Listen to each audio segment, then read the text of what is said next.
跨国企业及出口商需要用英文做行销，好的英文文案内容才能正确地传达产品的特色及优势，精准掌握潜在客户的目光。今天我们特别邀请 DigiBiz 数位行销顾问 Mr. Glenn Reeves 为我们讲述 10 must-know principles for improving your company's English copywriting。欢迎 Mr. Good afternoon, everyone. My name's Glenn Reeves, and I'll be your guide this afternoon as we take a practical look at what really works in English copywriting. Now, I'm originally an academic writer, and I began writing marketing copy in 1997 when I began working on a very early e-commerce project for a university. I now specialize in English copywriting and content marketing. So today, I'll be taking you through 10 must-know principles for improving your company's English copywriting. And the emphasis today will be on giving you lots of useful tips and advice that you can start to use right now. So I'll have downloads that you can access and other resources you can get which take you beyond what I present here today, because copywriting is a huge area. And I'll only be able to touch briefly on various parts, but I've prepared these other materials that you can access and really accelerate and improve your learning. So today's talk, covering the 10 principles, is divided into two parts. And the first 4 principles, I'll be looking at establishing a very strong foundation. Before you write any copy at all, one word at all, these things need to be in place. If they're not, the copy you write will not be any good. So first, your general English has to be really good. Audience research, you must know your audience research. Probably more important than anything else that I'll talk about today is that one, knowing your audience. Then the strategy. The strategy is the sales funnel. It's a structure within which you place your copy. I'll talk a lot about that. And then principle 4, at least stay around, stick with me until I get to number 4, and I'll reveal the secret to the only way to learn copywriting. So in the second half of the talk, I'll be focusing on actually how to write copy. And we'll start by looking at principle 5, the structure of copy, the several elements that are present in all pieces of copy. And then number 6, I'll be looking at those principles in action, looking at digital ads and landing pages and e-commerce product listings. I've got some really cool advice and tips for you there. And number 7, website copy. Well, most companies don't do their English copy on their websites very well. I've got a lot that will help you there.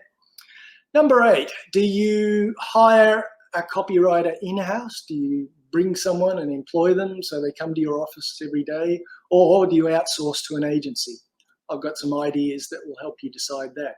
And number 9, the problem of non-copywriting experts, a huge problem. Number 10, recommended resources to keep learning, to keep you going. Once you start copywriting, you just keep going and get better and better, and those resources will help you. So what do I mean by copywriting? What's a definition? I've used this word already, copy, several times. Well, copywriting is the use of words to move the reader to take an action.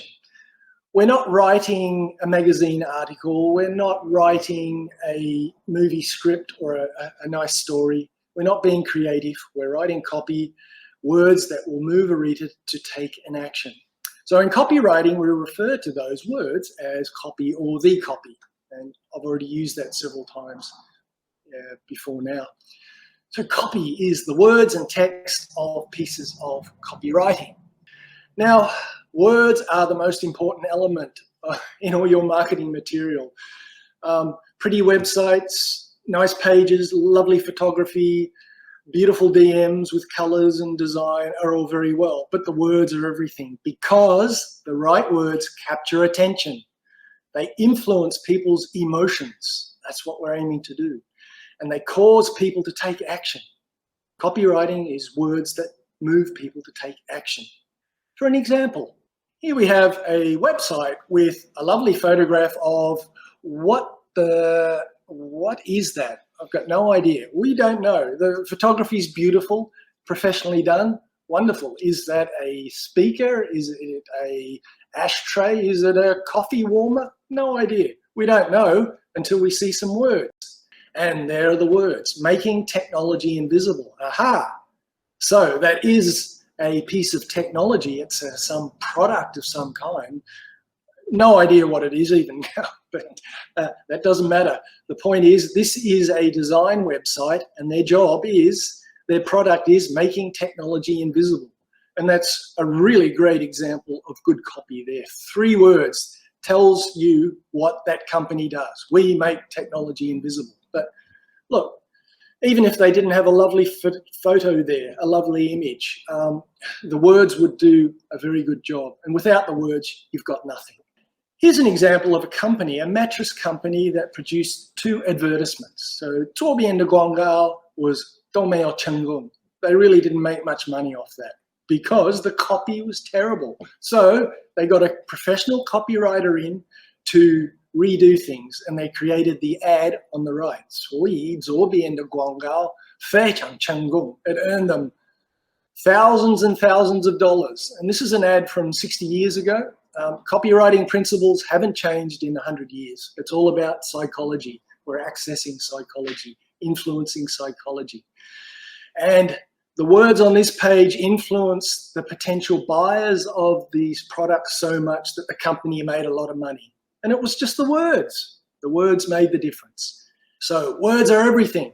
And the difference between the wrong words and the right words can be millions of dollars. And they are. The top copywriters get paid a lot of money because the words they write produce millions of dollars for companies.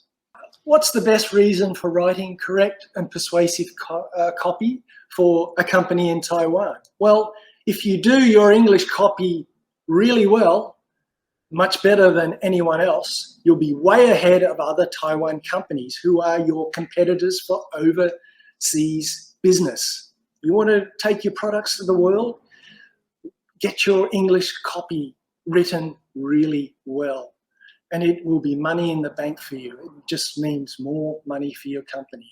And that's just one really good reason. That's the bottom line. That's the money. That's the good reason to do your copy well. A very important point. Copywriting is not magic. We have this saying in English. You can't put lipstick on a pig. A pig is a pig no matter what you do to it. You put lipstick on it, make it look nice. It's still a smelly, ugly pig. If a product is not desired by the market, nothing you say about it will convince people to buy it. Some may buy it and they'll soon find it's lousy, it's no good, and then you're in big trouble. If the product is not good, words won't make a difference. Copywriting only works when the product is good. It shows the product in its best light. What copywriting can do is this. Now, here's a very simple example. Imagine we've got a sales page that's just using ordinary English, no copywriting principles. And let's say on that sales page, people can buy, they can click a button at the bottom and buy a product. Let's say 1 in 100 people who visit that page buy the product. That's a 1% success rate. Now, by using copywriting principles, you'll influence more people to read through the copy, get to the bottom, click that button. Let's say 2 in 100. Then if that's a 2% success rate, you have doubled your sales. And actually you do very much better than that by using copywriting principles. The product's good, use the right copy, make more money. Let's start on the first 4 principles. Perfect your general English, audience research, the sales funnel, and then number 4, the secret, the only way to learn copywriting.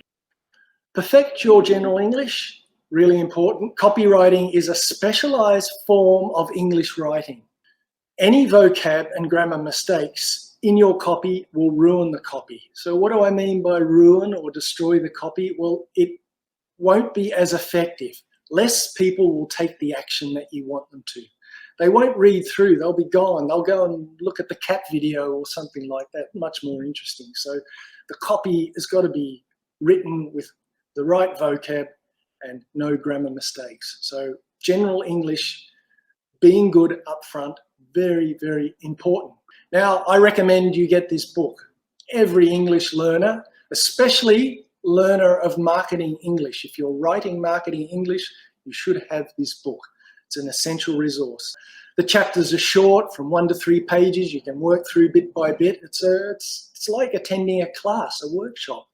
Just bit by bit, little bite-sized pieces you can learn as you go through. And you can get it from thebookdepository.com, free shipping worldwide.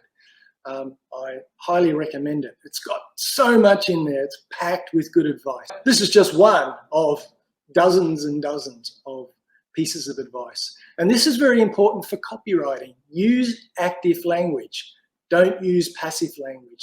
The English that you learnt to write in the bushy barn maybe, or at university, your business English, throw it out.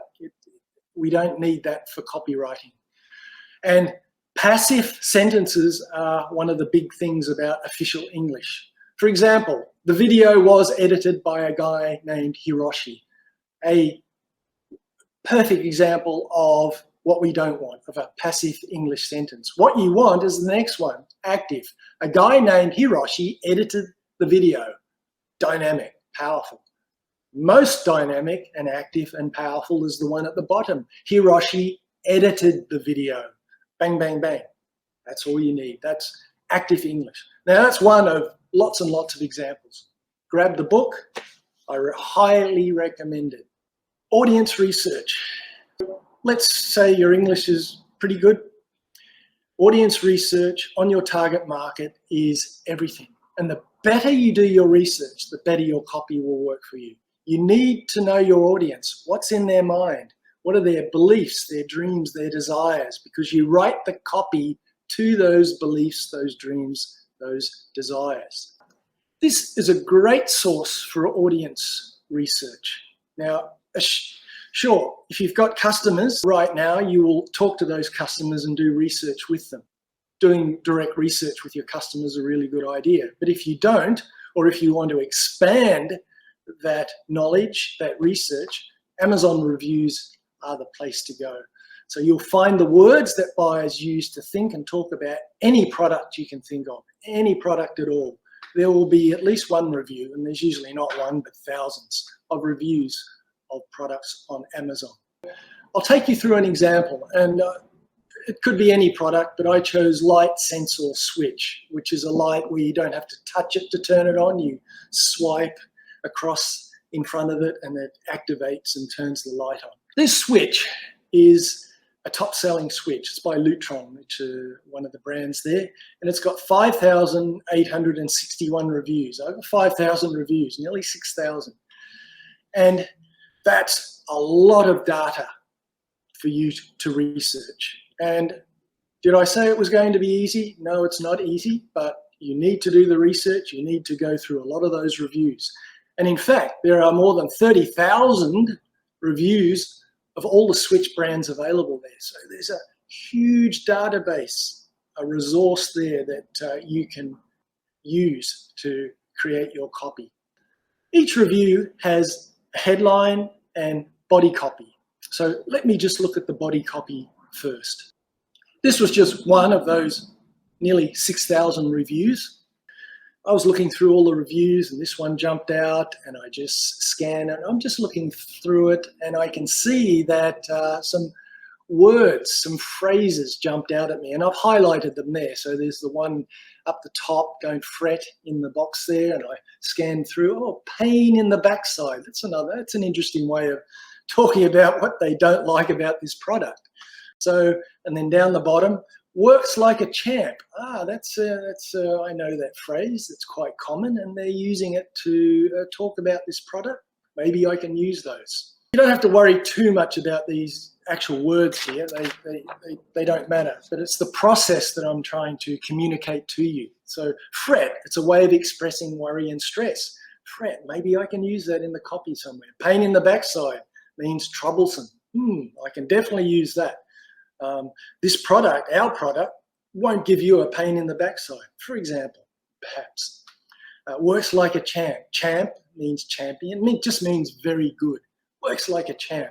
That could be a headline for a web page on this on this product, perhaps. But anyway, you work through and you grab all these elements and then create the copy. And the thing about this, doing the research like this, is that you don't sit down to a copywriting project and think, oh God, how am I going to write this? I just can't think of anything. No, you do the research and you'll have more than enough to write. You'll be overwhelmed. You need to cut it down. You work with those elements, assemble those elements together. That's the art of copywriting, assembling elements that you've researched. Amazon reviews have the body copy and the headline. Headlines themselves can be used, very useful just in themselves. So this is one review of the Switch by David L., whoever he is, and he says, the smartest feature of my home. And I thought, wow, yeah, that could be used as a great description of the power of this product. It's the smartest feature of my home. That just jumped out at me. That's just the title. I could just take that and use that, perhaps, but I would include it in my research. And just number two there, that's not the headline or the title, but it just jumped out at me. And he said, love, love, love these switches. And I thought, wow, that's wonderful copy. That's just, he loves the Switch so much. He's saying, love, love, love these switches. Oh, for a copywriter, we see that and we go, yeah, that's juicy. That's good copy. Maybe I can use that. Emphasize these points. Copywriting is not creative writing. Do the research, assemble a copy, and then test it. Testing is not something I'm going to get into or talk much about today. I could talk a week or a month on that. It's a very crucial part of copywriting. It would have to wait for another time. But anyway, copywriting, not creative writing. You put the elements together, assemble your copy. And you're only writing for a business objective. You're not being creative here. You've got to know the business objective. So strategy is essential. You've got to write down a clear series of steps before writing any copy. So let's turn to that strategy, that structure to help you do this. It's the sales funnel. This is the structure within which you need to fit your copy. So the funnel is the journey or the pathway that a potential customer takes to becoming an actual customer. And your copy is designed to lead them by the hand through that funnel and hopefully for them to becoming a customer of your company. Now, at the very top of the funnel, you've got what I call the exposure or the discovery phase. And that could be many different types of copies. You've got magazines, maybe a trade directory, a press release, maybe in the search engine, anything like that. That's at the top of the funnel. So there'll be a certain type of copy that you write for that. Potential customers become aware of your company or your product. Next phase, consideration. Those original pieces of copy were successful and those people are still with you. They're reading more about your service or your product. They're looking for proof that your product can do everything you say it can do. They're interested. They're sort of on the hook and your copy's keeping them with you as they move through your funnel. And right at the bottom is the action stage or conversion. They convert from being a potential customer to an actual customer. So they either buy the product, they're B2C, or B2B, they will fill out a form and ask you to tell me more about this product or service that you're offering. Hot lead at that stage. The important point is that the copy you create for every stage of the funnel has the one goal of getting as many people from one stage to the next as possible. That's the goal of the copy, to take them through to the end. Here's an example of a Google ad, and I call it a Google advertisement sales funnel.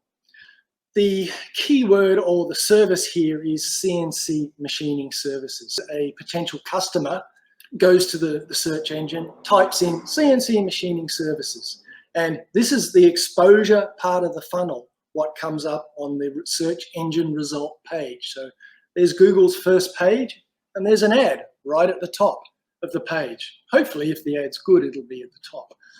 And that is actually the top of the funnel. That's the entrance to the funnel. So this copy here has got to do a good job of getting the click. You want someone to click the ad.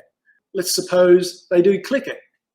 Next phase of the funnel, discovery and consideration. They're on your website. They're on the landing page. Now, the copy here has got to keep the potential customer there. Keep them reading, keep them learning, keep them interested in your service or your product. This is not a good example of a discovery and consideration part of the funnel. It's not good copy on this page. I'm going to go into a lot of detail about how to write good copy later, but just to let you know, this is not a good example. So a lot of people are going to be exiting or leaving this company's sales funnel at this point because the copy is just not right. It's not doing it. But anyway, the goal is hopefully to move them through to the next stage, to conversion.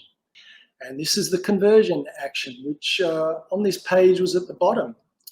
And for this B2B company, it's to get them to fill out a form. So get in touch, get in contact, and then tell me more about your CNC machining services. I have this problem. Can you help me? So that's good. That would be a successful outcome of the copywriting that's been fitted into that sales funnel structure, from ad through to landing page through to conversion. Just to summarize that, the idea of the sales funnel and the copy is to get a person from exposure through to conversion. And getting potential customers from the top of the funnel to the bottom of the funnel is the goal of the copy. That's all it's got to do. And the quality of the copy is everything. The better the quality, the more people that will stay in the funnel and get to the conversion, to get to the action you want them to take. Copywriting is about getting people through to take an action. With a sales funnel strategy, your copy has a structure to follow. All right, number 4. Oh, here it is. The big secret to learning copywriting is the only way to learn copywriting is practice. Practice, practice, practice. It's not really a secret, is it? You've just got to put in the work. There's a very famous book by Malcolm Gladwell where he argues, he says it takes 10,000 hours to become an expert at anything. That may or may not be true, but you certainly need to spend a lot of time on copywriting. You need to write every day. To be a better writer, you need to write every day, even if that's English emails in your work in your company or something like that. That'd be fine. There is no end to getting better at writing copy. You start and you just keep getting better. Like me, I improve a bit every day. I write a lot every day. I keep getting a bit better every day. But I practice. I write. All right, so a summary of this foundation phase that you need to get right in order for your copy to be successful or to have a chance at being successful. So perfect your general English. Audience research, essential. The sales funnel as the structure for your copy. And then practice, the only way to learn. And studying great examples of copywriting and actually copying them out by hand. Yes, copying them out by hand is a great way to learn, to practice. All right, this is the how-to phase. And we will start by looking at the structure of copy. Effective copy is conversational and informal. First of all, don't write official English, write conversational English. You write your copy the way your target audience talks. For example, there's a sentence there, Richard, that's the name of somebody. You can say, Richard, you executed that maneuver very well indeed. Well done. Oh, it's beautiful official English, but as good copy, it sucks. It really does. A better way to put it is, dude, sick. 2 words, and that's conversational. And anyone under 30 in the UK, America, Australia, they're the sort of words they're using. Or even better, dude, sick. It just means, oh, that was so good. You're so good at doing that. So that's the mindset you've got to get in. You've got to be writing conversational English in your copy. Show versus tell. Okay, official English is all about telling and describing and doing things like that. We need to move away from that. We need to be showing. So we show how something feels, what something does. We show what something looks like. We don't just talk about it and tell it. For example, an interesting ad that I saw early in the pandemic about Kouzao, a company selling very cool, wonderful Kouzao. So they could have written a headline for this advertisement, and you'll see the headline there under the brand Liquid Death. They could have written something like, new limited edition face mask designs are here. Well, that's what it is, but it's not much of a headline. It doesn't attract attention. It's boring.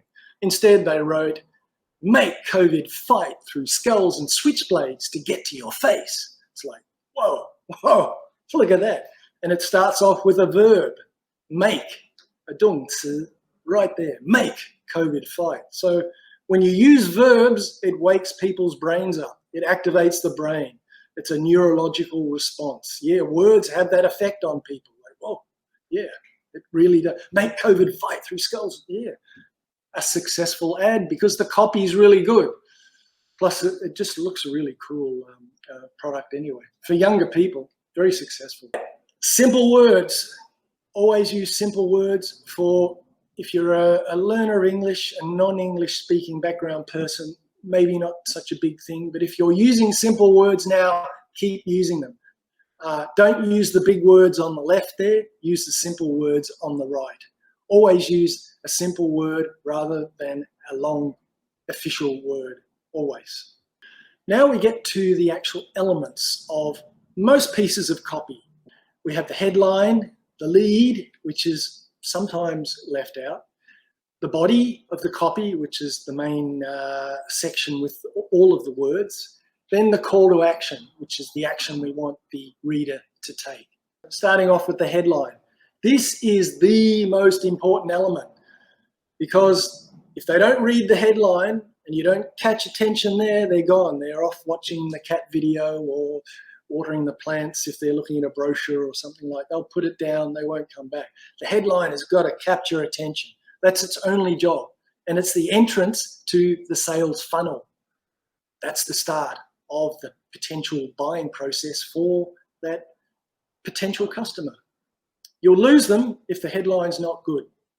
And headlines are used all throughout the various stages of copy. And the important element is curiosity. And I'll show you how that works. There are a whole lot of headline structures you can use that have been proven to work over many, many years, going back 100 years. As long as there's been newspapers, these structures have been shown to work. And here's just one of them. It's the question. And if you're ever stuck to write a headline for anything, just use a question.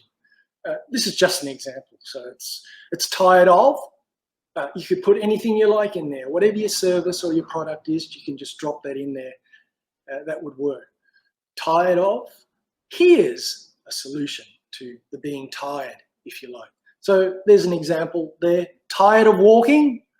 Here's how to get super cheap Uber rides.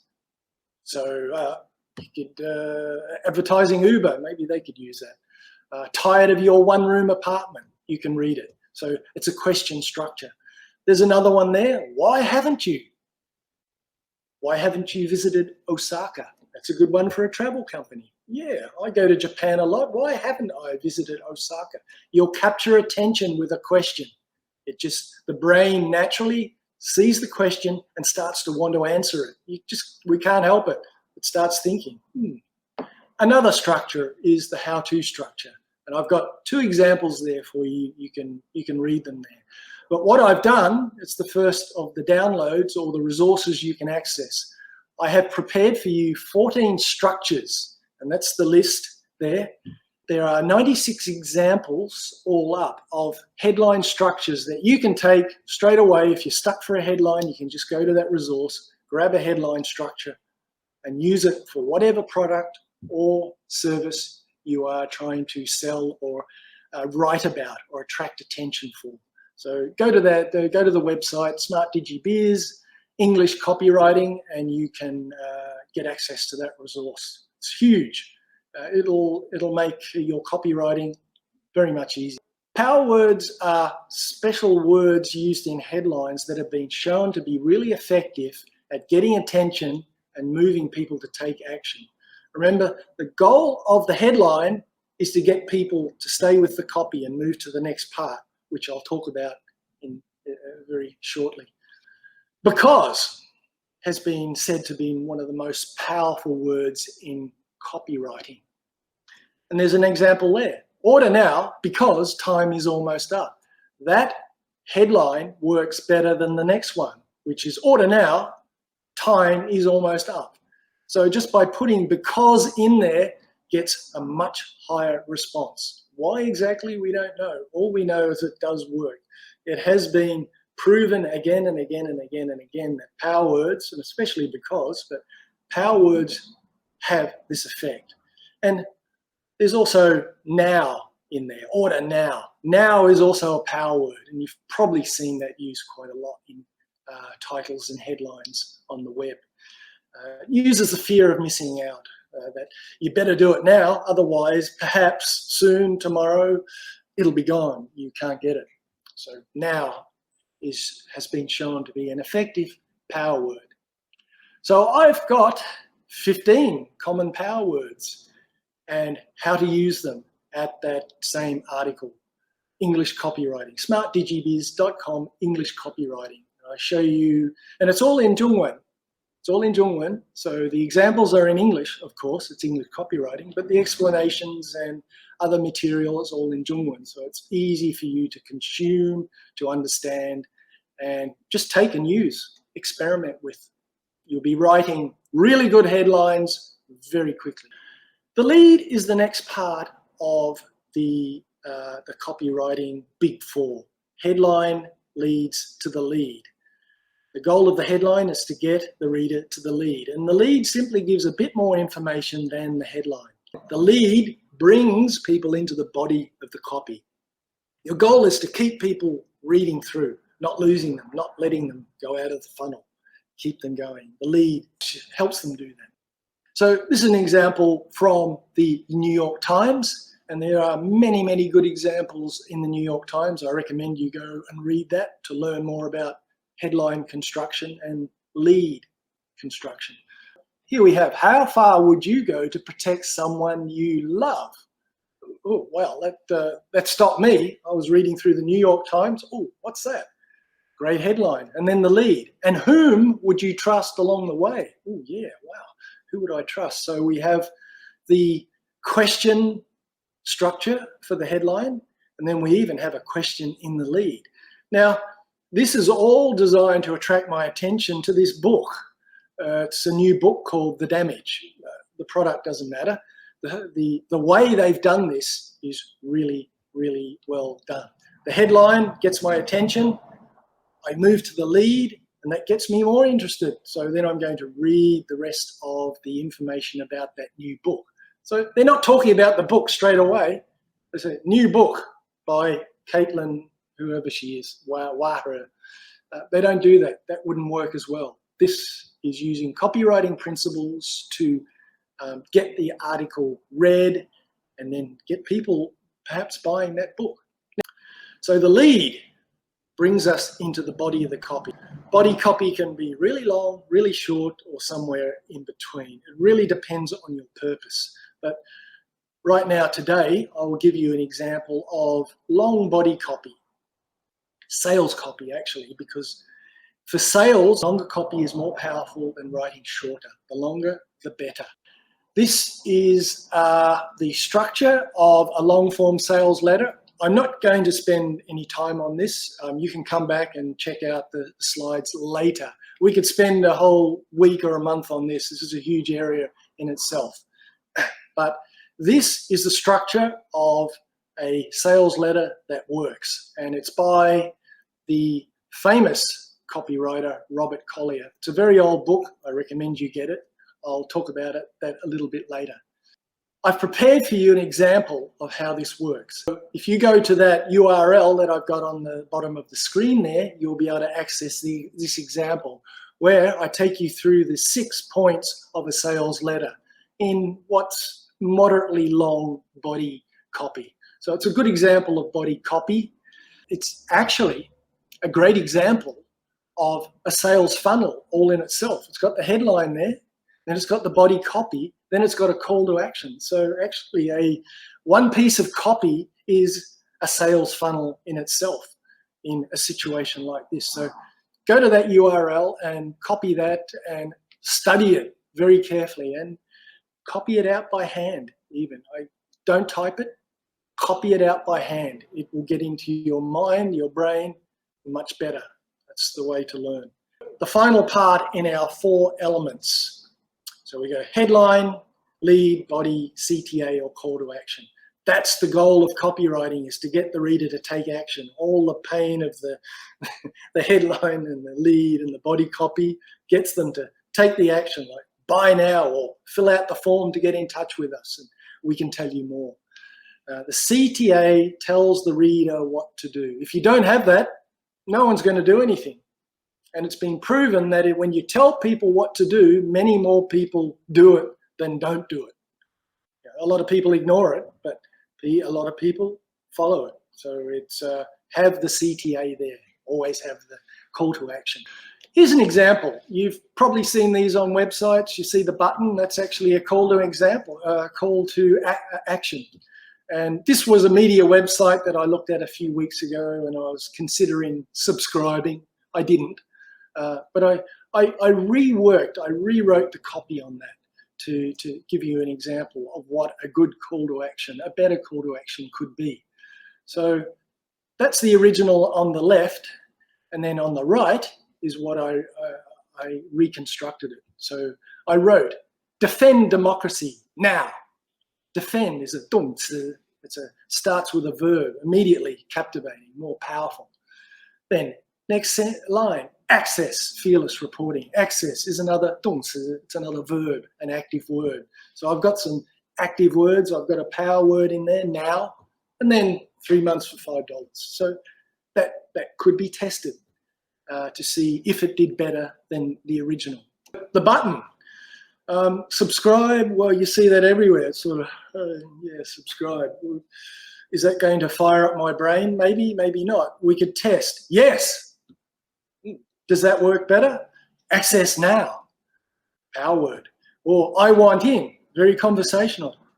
Who wants to go to the pub? I want in. Yeah, it's a very common saying. Yeah, that may work much better. It would need to be tested. Testing is important. And then whatever works. It's not whatever is pretty or looks wonderful or looks like a great design. It's what works, what gets people to take action. That's copywriting. All right, principle 6. Let me take you through a few examples quite quickly because time is getting away already. I'll look at digital ad copy, landing page, and e-commerce product listings with a special look at Amazon. This is a very good example that I recommend you study. A very good example of a digital ad on Google and with its landing page. Now, this is an ad for online trading. So that's for trading shares or maybe Bitcoin or cryptocurrency or whatever. And it's a really good example of great copy. So headline, trade from anywhere. They know their customers. They know that their customer is probably maybe 20 to 30 years old, has got a shoji, is probably at work and wants to trade from work or anywhere, but especially from work. They want to watch their trades, how their trades are going through the day. Trade from anywhere. Okay, good headline. Then the lead. That's actually what that next that next copy is. Those next 2 sentences. The lead. The future of online trading. So it's designed to get me more interested. Oh, okay. Get the app today. It's like dynamic. There's a call to action right there. And trade from the comfort of your living room or maybe your desk at work. So there's a lot of good copy there to get me interested in that click, to make that click. That's what they want. Let's say they click to the body copy straight away. And there's another headline designed to grab the reader. When you jump into online trading. So I make a note of you. That's another power word. If you go and download all those power words, that example I gave you, you'll see how you is used. But it's a classic power word. When you jump into online trading, be smart about it. Then the body copy there, free, no risk.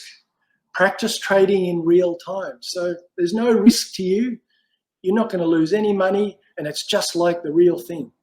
And you'll feel comfortable using it. So that's the body copy, and then right next to it, you'll be in your CTA, the call to action. Register now for a free. There's two power words there, now and free. Register now for a free demo account. Yeah, a free, no risk. I'm going to do that. Fill it out, bang, send. That's a great little sales funnel in just two pieces of copy, the ad and then the actual landing page and the call to action all together. Really good example, great copywriting. Product descriptions, especially for e-commerce. And I know a lot of companies would be interested in this. So I'm looking at Amazon's listings and their bullet points. Amazon is almost the perfect e-commerce platform. They have enormous traffic. They're always testing. They're always testing all the time. So that platform is almost perfect. And the thing is, in e-commerce, using the wrong words will lose you sales, lose you money. This is where the wrong words, with not using copywriting principles, will lose money. And I'll show you a great product description formula that has been proven to work. Just to remind you, the product I'll be looking at is the motion sensor switch that I looked at earlier. This is the Lutron bullet points. It's hard to read and it's hard to understand quickly. For a native English speaker, it's really doesn't encourage me to read it.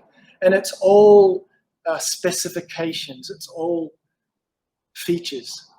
I can't see how how does that relate to me? How does it help me?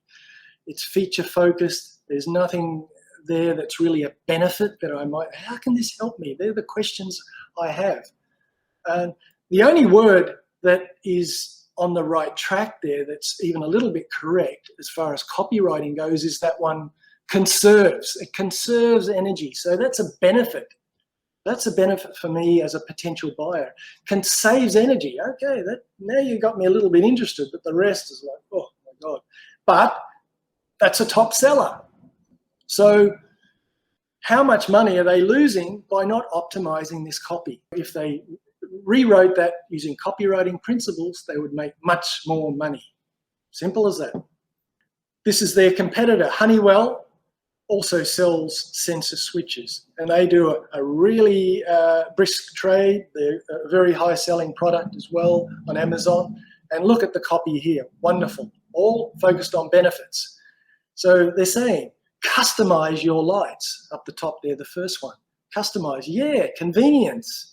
I like that. I like to be able to make my lights do this and that when I want them to. Yeah, save on energy. Yeah, save. Who doesn't want to save money on their electricity bill? Simple programming, easily programmed, versatile lighting, easy, painless. Oh yeah, look.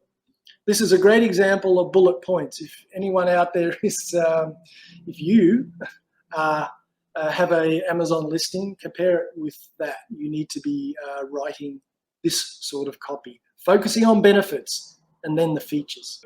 Here's a formula. And the parts of the formula, you have the feature, you have the benefit, then you add the meaning to be a really juicy piece of copy that will attract a reader and make them really interested in the product, as long as the product's good, of course. The feature is what something is. That's just what it is. It's a switch. Benefit is what it does. That's how it can help the potential buyer. And then the meaning is what it means to me, the buyer. That's what it means to me. That's really going to get me in. That's what I want to know. How is it going to help me? The example I'll give you here very quickly is ebook creation software. It doesn't exist. I just made it up. But trying to illustrate what I mean by this. If I was trying to sell my ebook creation software on a web page, for example, and I had just a descriptive statement about it, I could say, yes, it's on a cloud-based platform. That's what it is. A cloud-based platform is like most websites these days are on the cloud. They're not on a server in a company anymore. They're in the cloud. Yeah, okay. Cloud-based platform, so any employee can work on client ebooks from anywhere. That's the benefit. Okay, that's good. Now it's going to be more attractive. Okay, so our employees can work on ebooks from anywhere. In COVID times, very useful. A better way is to add meaning to that statement. And you can use this for any product descriptions at all. I've just added on the end the meaning. Cloud-based platform, so any employee can work on a client ebook from anywhere, which means you can outsource projects to ebook creators or whatever. The meaning there will come from the research that's been done by you about your audience. So you'll put something in there that's meaningful for them. But using a formula like this to create a piece of copy like that will work very powerfully, and it's been proven to work very effectively. All right, so we come to website copy, and it's this point that for a company, you will gain a huge advantage over other Taiwan companies if the English copy on your website is 100% correct.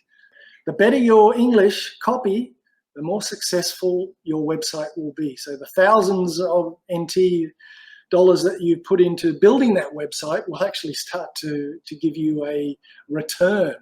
You'll start to actually get a real monetary benefit off that when the copy is good. Let's look at this now. The example I'm going to use is how to make an effective about page. This is done poorly in Taiwan, but not just Taiwan, everywhere in the world does. Companies do this poorly everywhere. I'm going to show you how to do it right using copywriting principles. The number one thing is to focus on your customer, not on your company. So your about page is about not you, the company, but about your customer. That's a completely 180-degree turn on understanding this, but it works. And you need to be showing, not telling, in the words that you use, and you use testimonials. This is a typical company about page. And what I did was I measured the number of times they said we and our on the page, which is 15. And they didn't say you once at all. Why? Because this about page is focused completely on the company. It's what we call corporate speak. The company is talking completely about what's important to them. There's no sales funnel at all as far as I can see there. There's no call to action. It's just, we did this and we did that and we got a medal and we're pretty good. In fact, we're super great and we're the best. And it's about pages like that. There's millions of them on the web. But you can do much better by using good copy. Here's a Taichung company, a young company that's less than 10 years old that are going from strength to strength, growing very strongly. And their about page starts off with just 4 points. 4 points of information that they know their audience is looking for. They know their customers really well, so they're using that information. This is designed for the customers. Okay, the about page is about the company, but they're doing it through addressing what's important to the customer. Creative design, precision engineering, yes. Your order's on time every time. Customers want that. They want to know that they're going to get the delivery on time. And then the next bit, the testimonial. So look, when you want to buy a product, what's the first thing you do? You ask your friends, hey, do you know those swatches that they've got on sale in Soho? What do you think about that? And someone says, yeah, I bought one. Yeah, look at it. Like, you know what I mean? Your friends are recommending you, someone you trust, you go to a trusted source, that's believable. You do the same thing here. Here's a happy customer of the company. Don't let the company shouldn't be the one to broadcast how wonderful they are. Just let the customer do it in their own words. A bit of research produces this wonderful piece of copy that's just taken from Ian from Chromag. And I should say that SCADA produces wonderful pedals for small brands right around the world. That's their business. Anyway, that's the first part of the About page. We'll look at the next part. The next section is, don't talk about how great you are, just show it. Here we have two little headlines: best practice OEM ODM, state-of-the-art CNC, with a little bit of lead there to encourage someone to look at the video, which demonstrates. We're not going to tell them, we're just going to show them best practice. We're going to show them state-of-the-art CNC. There's a little bit of curiosity in there. Get a glimpse behind the scenes. And what potential customer doesn't want to look behind the scenes? Don't keep things a secret, folks. Let the world see how you do things, and you'll make more money by doing that. And using the right copy. Section 3, it's a long page. Doesn't matter, long pages are good. When you're trying to convince someone to do business with you. There's a question that the customers want to know, potential customers. What makes a great OE company? What's so great about you? Well, the central point of that copy, and you can get you can go to that page yourself. You find it easily online. What's a great OE company? Both of us working towards the goals. But whose goals? Your goals. So you'll see you in that page many, many times. And one of the key statements there is, as our customer, you are the reason we are in business. Yes, you don't exist to solve our problem. We exist to solve your problem. You are everything. So that's good copy. That's showing that you understand what's important to the customer.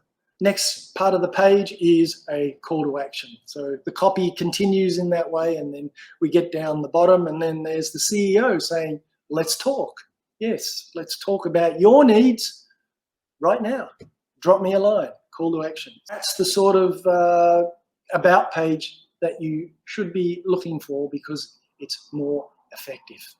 It keeps people on the page. Those other about pages are just like corporate speak, and you've lost your potential customer, and they're out of the funnel, and they probably won't come back. Another way of putting this, make the customer the hero of your story. Your story is actually your customer's story. And go and study that page and see how it works. It's not hard to copy for your own company, as long as you understand your own audience. You've got to address their needs and their beliefs, but it's got to be focused on them. Product page copy. So this is when you're actually talking about products on pages. And I'll show you a bad example and a good example. And once again, from the same company, Bike Pedals. This is a Taiwan company, a wonderful brand, and they do a really good job. They've got a great product and they're very successful, but their product page is like a lot of product pages. It's great photography, but it's hard to read there. I really have to look close and try and work out what that text is saying. People are lazy. We're all lazy. Just make it easy. The more easy you make it for people to read your material, and that's a basic copywriting principle, the more easy it is, the more they'll stay with you, and the more likely they are to become your customer, because when they stop reading, when they leave your funnel, you might have lost them forever. It's good copy there, but there are benefits in there, but the company hasn't focused on them. Here's an alternative product page. This is a new type of pedal. I won't go into the details, but this company has been marketing this for about a year. And they start off on the page with the headline, appealing to the target audience that they want to appeal to, which is gym owners. The world's most versatile and durable indoor cycling pedal. Not simply saying the best here. That doesn't mean anything. Everyone says the best this, the best that. Get rid of best from your vocabulary in marketing. Be specific, be exact. So this is versatile and durable. And a gym owner who's going to put the indoor cycling bikes in the big room where people come in and do the spinning bike session, they're going to put these pedals on and they want them to last forever. They want durability and versatility. They want it to be versatile. So anyone with any shoe can come along and click into it. That's the idea. You've got a headline, then a little bit of a lead there. That's actually a value proposition. More information about why a pedal is valuable to you as a gym owner. Then a call to action, you can click that. And the call to action actually goes to the next section in the page. And here we have a subheading, another headline. Pattern design makes it dead simple to click into a 5-shoe cleat system. Details don't matter, but the word dead simple doesn't mean die, it doesn't mean dead, it just means really easy. Oh man, it's dead simple.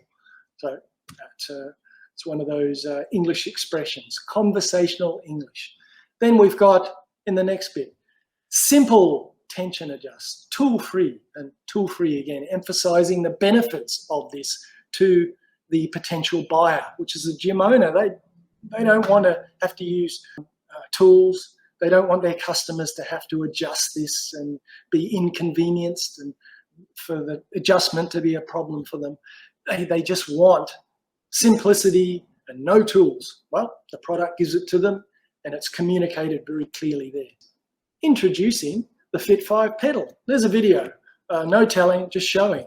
This is what it does. Videos on modern sales pages are really important, and the script of the video should be written according to copywriting principles too, sales page principles. Section 4, why Fit 5? So there's more information. So it's saying the same thing that's already been said, but it's reinforcing it. Repeating it is not an issue on sales pages. You can do it. It's good salesmanship. Right down the bottom is the call to action. If you're a consumer, you can get a pedal direct, or the OE, the original equipment, the manufacturing inquiry, which is the real target customer for this company. But it's a partnership between the manufacturer and the brand to promote this pedal using that sales page. Right down the bottom is the description. If you've got a customer who's really not sure about this and wants more information, then that's fine. The more information you give, the better. It's down the bottom. And you'll notice that Amazon product listings have the description down the bottom too. It's for people who really want to know a lot more, but we don't put it up the top because it gets in the way. Let me briefly show you what a long form sales page looks like on the web. This is a really good example of how to do it. The example is liveoffyourpassion.com. You can go and have a look at this yourself. It's a very long page. I encourage you to study the copy and study the page structure. And it starts off like this with a video straight away. The gentleman there, he really knows his stuff. He's going to talk directly to you in conversational English. And then right below, it's the headline, start doing work you love. And that's designed to appeal to the audience. It's people who are in a job that they don't want to be in. They want to enjoy and love their job. So he's selling a service that teaches them how to do that. Immediately, you got the video, but you've got the headline and a call to action. Straight away, there's a call to action. Join 3,000 members doing work they love. It's what we call social proof too. There's 3,000 other people have done this. Why not you? A call to action straight away. And then more information underneath that about the value of this service. You'll see the URL I've got at the bottom of the page on the left there, the bottom of the slide, tinyurl.com. I've got the example there, and I've made notes on the page all the way through. You can go and look at the original online and then look at my notes, and I've highlighted things that are interesting and you need to pay attention to. It's a really good example of long-form sales copy on the web. Download these slides and go and look at these. They're all very good examples of long-form sales pages you can learn a lot from in your own time. This is the last big section that I'm going to talk a lot about, and SEO article landing pages. So I'm going to show you how to write the copy for website articles, and this is something every company should be doing, and that's publishing quality articles on your website. It's a very cost-effective alternative to advertising. And when I say advertising, that's advertising in a trade magazine or Google ads or something like that. The example I'm using here is this product, eccentric bottom bracket. Don't worry about the product. It's bicycles, and Anyway, someone is interested in this product and they type in to Google, and there'll be 1 or 2 ads there, but then there are the organic listings, the listings of articles. And actually this one I created for a client is number 1. It comes up as the number 1 result. And this is the top of the sales funnel right here. The listing has got a headline and a lead. Let's have a look at that in detail. Here we have the eccentric bottom bracket, ultimate guide. There's a power word, ultimate guide to this product. And for some reason, putting brackets around information on a title on the web increases the click-through rate, the CTR. Don't ask me why. Right now, it just works. It's been proven to work. The next part of that listing is what you could say it's the lead. It's actually the description of the article. In copywriting terms, it is the lead. It's up to Google whether they accept what you write for that. Most websites will allow you to create your own lead for your article to appear in the search results, but Google doesn't always follow that, and they didn't here. Clicking through to the article up the top straight away, this is the introduction, and this introduction consists of a headline, but they already know that it's about the bottom brackets. All they need to know, oh, yep, great, this has got everything, wonderful. Straight away, this introduction is simple and it functions as a lead. It functions to bring the reader into the rest of the article. It's got a lot of white space. Writing these sorts of articles, white space is your best friend. You, the writer, you, the company, the white space is your best friend because it makes it easy for readers to read. And readers don't actually read, they skim, they bounce through. And if they go bounce through quickly, they'd be more likely to stay with the article. And then they'll stop and then read a bit and stop a bit more and look around, and you'll keep them in your funnel because this is a sales funnel operating right here. So plenty of white space. And I've started off with 2 questions as well. What is this product and how does it work? And there's another question there. So it's all designed to capture the attention, to keep the reader with me. That's all my writing is designed to do here. Just below that, there's the contents. That's a good practice to get into, a table of contents, because the article is very long. These articles, to be successful, must be long. These are all, the ones I write are longer than 2,000 words, and that does a good job. Let's say they clicked on the first one. What is an eccentric bottom bracket on that heading? This is what they see. We've got a subheading. And these subheadings are all through the article. So if they skim through, these will just stand out very clearly. And they will be able to stop and read if that's what they're interested in. Oh, what is it? Okay, that's now, all right. The writing style, conversational, not official, and lots of white space. And look, down the bottom there, I have a 1-sentence paragraph. Not just one sentence, it's a 1-word paragraph, which is fine. Lots of white space, short sentences, make it easy. The easier you make it for them, the more they'll stay with you. The more they stay with you, the more likely you'll be able to make money off them as turning them from a potential customer into a confirmed customer. Further down the page, I have an image there. I'm marking passages and sentences in bold text, black text, so they stand out. Once again, as they skim down, they can see this. And it attracts attention, keeps people on the page, makes it easy for them. And I have the first call to action to the product which the company sells, and it's actually a bestseller. And here I have a call to action. Unique best-selling EBB is available for purchase, blah, blah, blah. And they can click on that call to action. And I have several down the page. So it's actually a SEO article, interesting article on a relevant topic for this audience, but they can buy a product out of it. And this is the product. So if they click on that link, they go to this page. Bestseller, bang, straight away you can buy it from there. That's the sales funnel in action. From the Google page, click on the link, read through the article, keep them on the page, then click, they can buy it. And it sells really well for this company. Video, yeah, just briefly, another subheading, how to use the product. There's a video and another call to action, which goes to the same page. It's a SEO article, but it's also functioning and working as a long-form sales page. And you can find out a lot more about this whole technique and how I do all this if you go to that article, Blog Marketing Secrets. It's all in Zhongwen, so you can learn a lot about how to use this technique in marketing your company and your company's products. Number 8, hire a copywriter in-house or outsource. Do you hire someone and have them come to the office to write your copy, or go to an agency? What's the better choice? If you hire someone in-house, you could employ a native speaker. That'd be the best idea. And you're in Taiwan, so there's plenty of Bushiban teachers who would look for that opportunity. But they need to know how to write copy. Okay, that's the difference. And most of them can't. In fact, nearly all of them can't. Very few people can write good web copy or sales copy.